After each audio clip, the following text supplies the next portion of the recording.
G'day YouTubers. Bad news. Aslan is not well. Specifically, it's her fuel injection pump, the left hand one. And these are the critters. Well, at least that one. This one's okay. Bear in mind, these are the originals and they're 65 years old.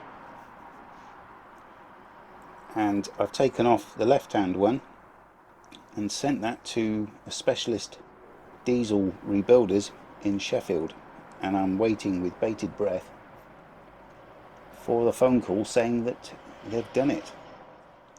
Whereas with a normal engine you have one injector pump positioned somewhere around the engine. This is a twin cylinder and it has individual injector pumps for each cylinder, primed with these priming levers. Now this one is primed up no problem, but this side I couldn't for love nor money get the pump, the priming lever, to lift diesel all the way up to the injector on the other side over there. Now of course, being an old engine, 65 years old, you can't just go to your average diesel repair shop and get them to refurbish it for you. So after much hunting around, I found this company in Sheffield, Sheaf Diesel Services, and they have assured me that it's absolutely no problem. They get asked to do things like that all the time. I've been stuck here at this mooring in Atherstone for the past 6 days, and I did the decent thing of contacting CRT as soon as I knew I wouldn't be able to move, and they very kindly allowed me to stay. Also, somewhat coincidentally, the electric diesel lift pump, which is there, that blue and silver thing here, decided to give up the ghost at exactly the same time. Fortunately, it turned out it was just screw-on connectors underneath had come loose, maybe because the engine, because of the faulty injector pump, had started shaking a bit. Well, good afternoon. It is now Friday and it is 3:30, and I've just got off the phone with Sheaf Diesel Services and they've given me the superb news that they have reconditioned the pump, no problem mate, and it has now been dispatched back to me, and I should hopefully be receiving it sometime Monday.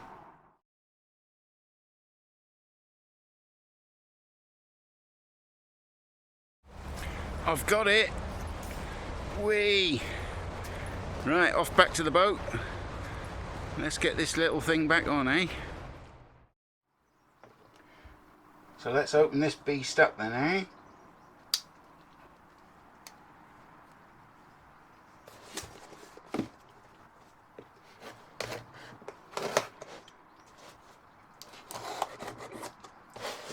Yep, this has been one of the most difficult weeks I can remember in a little while at least.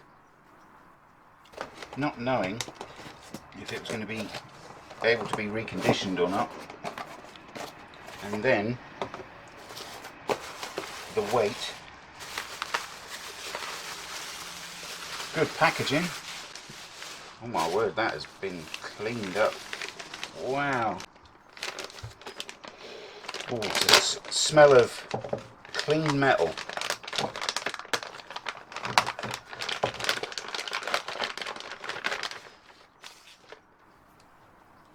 Wow, there's actually quite a few new items on here. Like this on the top here, this is all new. This new union on the top, that looks new as well.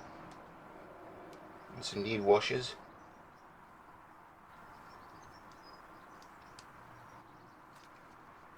Oh, and there's good pressure. That plunger on the bottom, there was hardly any pressure at all. You can see that moving in there.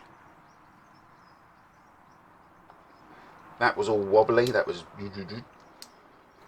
Right, well, let's get this beast back on there, eh? Incredible. Amazing.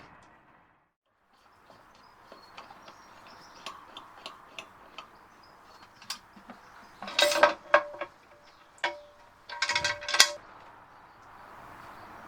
shall stick some rags down these little oil drain holes because I don't want bits going down there now, do I? So give the base a quick wipe. Get rid of any oil that's lying about.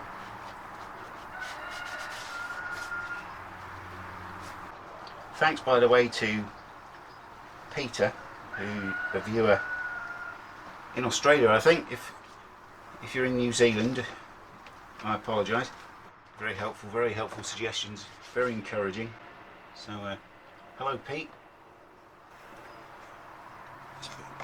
It's been great talking to someone who knows about these old engines, well, far more than I do. Like I say, no torque settings on these things. It's more a case of a bit and a little bit more. Naturally, being an old British engine, all the bolt sizes are old English, like Whitworth or something like that.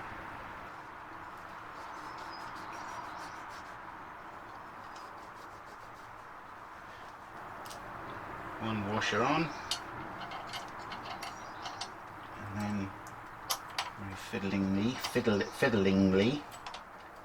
we go, like that, very gentle.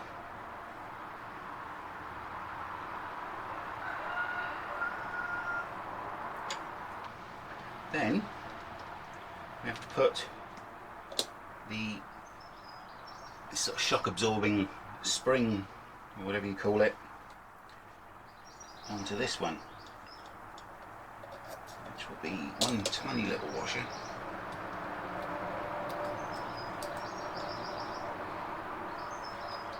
Spring. Another tiny little washer. Being careful all the time not to drop anything.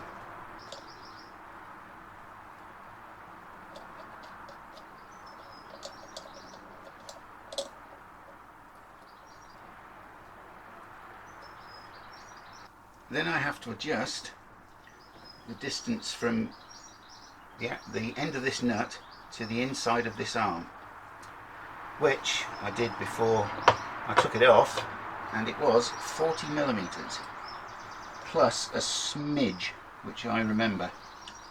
I can remember the smidge there.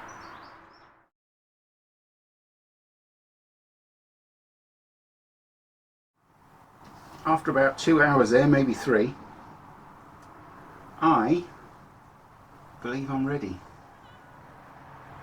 I've had to perform some major surgery to the fuel feed system.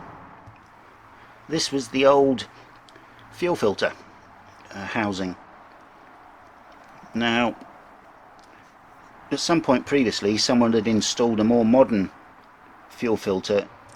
Unfortunately, the housing is totally useless because this is a very old bolt and somebody's already put a helicoil insert in there which fell out, but it's actually cracked in one little spot, so it's impossible to get it to seal properly.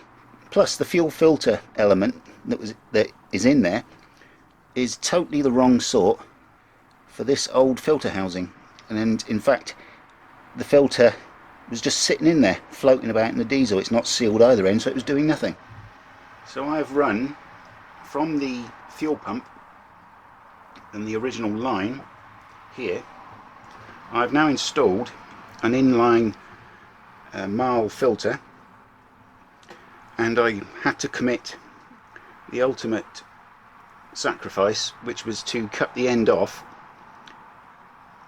of this original 1952 handmade fuel pipe, and I now have an inline fuel filter. The whole system now has been primed, it's pressurized, there's no leaks at the moment, so in theory she should fire up.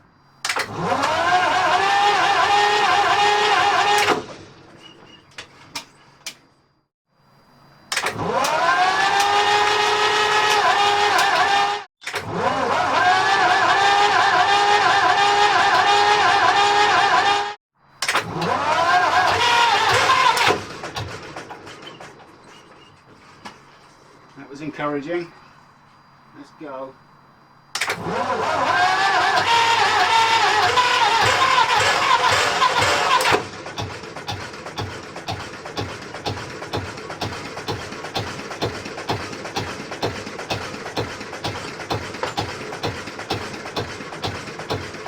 Running on one.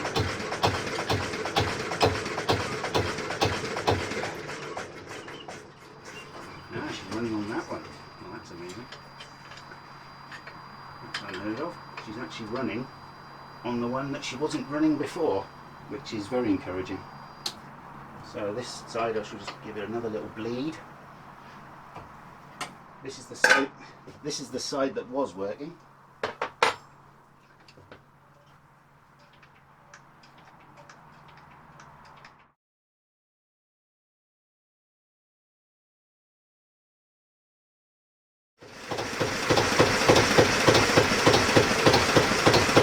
So, not 100% convinced yet.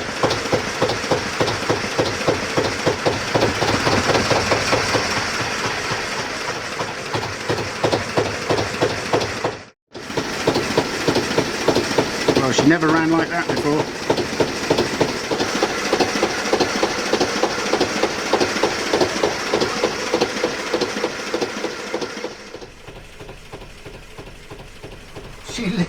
She lives. What a week. What a week.